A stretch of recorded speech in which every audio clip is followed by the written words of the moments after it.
வணக்கம் மக்களே, நான் உங்கள் ஆறுமுகம். இன்று நாம் பேச எடுத்துள்ள தலைப்பு உங்களால் முடியுமா.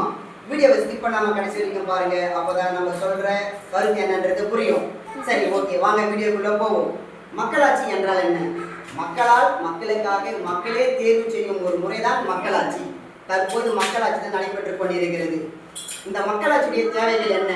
ஒரு மனிதனுக்கு தேவையான, அதாவது அடிப்படை தேவையான உண்ண உணவு, உடுத்த உடை, இருக்க இருப்பிடம், கற்க கல்வி, நோயற்ற உடம்பிற்கான நல்ல மருத்துவம், இவற்றையெல்லாம் பூர்த்தி செய்யக்கூடிய ஒரு நல்ல தலைவரை தேர்ந்தெடுப்பது தான் இந்த மக்களாட்சியுடைய தேவை.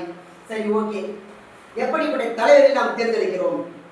இவர் என்னுடைய மதத்தை சார்ந்தவர், இவர் என்னுடைய ஜாதியை சார்ந்தவர், நான் இவருடைய ரசிகன் என்ற ஒரு போர்வைக்குள் புகுந்து கொண்டு தலைவரை நாம் தேர்ந்தெடுக்கிறோம்.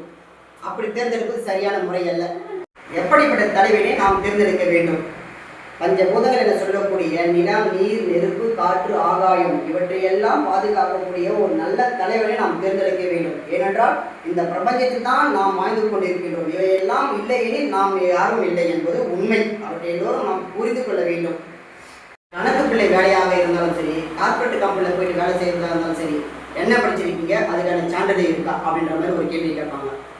உயிரை காக்கக்கூடிய மருத்துவ தொழில் செய்வதற்காக மருத்துவ படிப்பு படிப்பதற்கும் ஏகப்பட்ட என்ட்ரன்ஸ் எக்ஸாம் வச்சுருக்காங்க. ஆனால் நம்முடைய தொகுதி ஆளக்கூடிய எம்எல்ஏக்கு எந்த ஒரு தேர்வுமே கிடையாது. சரி, ஓகே, தேர்வு எப்படி வெற்றி தோல்வி சொல்கிறாங்க அப்படின்னா, அதிக மதிப்பெண் யார் எடுத்தாங்களோ அவங்க வெற்றி. இப்போயுமே அப்படி தான் போயிட்டு தேர்தல் முறை. எப்படி அப்படின்னா, அதிக பணம் யார் தராங்களோ அவங்க வெற்றி. பணம் அவங்க ஏன் நமக்கு தரணும்? நம்ம ஏன் பணம் அவங்க கிட்ட வாங்கணும்?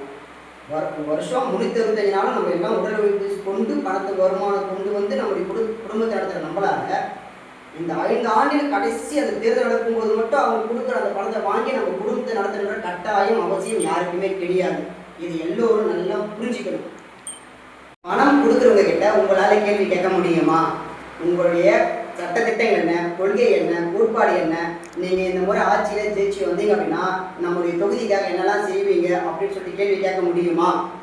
கேள்வி கேட்குறீங்க. எப்படி கேட்குறீங்க? அந்த தெருவில் 1000 ரூபாய் கொடுத்தீங்க, எங்கள் தெருவுக்கு ஏன் 500 ரூபாய் தரீங்க?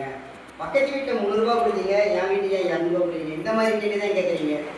லஞ்சம் ஒழிக்கணும் அப்படின்னு நினைக்கிறோம், ஆனால் லஞ்சத்தை நம்மளே வாங்குறோம். இது மிகப்பெரிய ஒரு தவறு. எல்லோரும் நல்லா புரிஞ்சுக்குங்க. வாக்களிப்பது நம்முடைய உரிமை, வாக்களிப்பது நம்முடைய கடமை.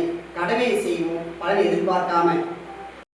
பட்டம் படித்தவர்கள், சட்டம் படித்தவர்கள், முற்போக்கு சிந்தனை கொண்டவர்கள், இவர்களெல்லாம் எந்த கட்சி கொண்டு இருக்கிறதோ, நல்ல சட்டத்திலே எந்த கட்சி கொண்டு இருக்கிறதோ அப்படிப்பட்ட கட்சியை வெற்றி பெற வைப்போம்.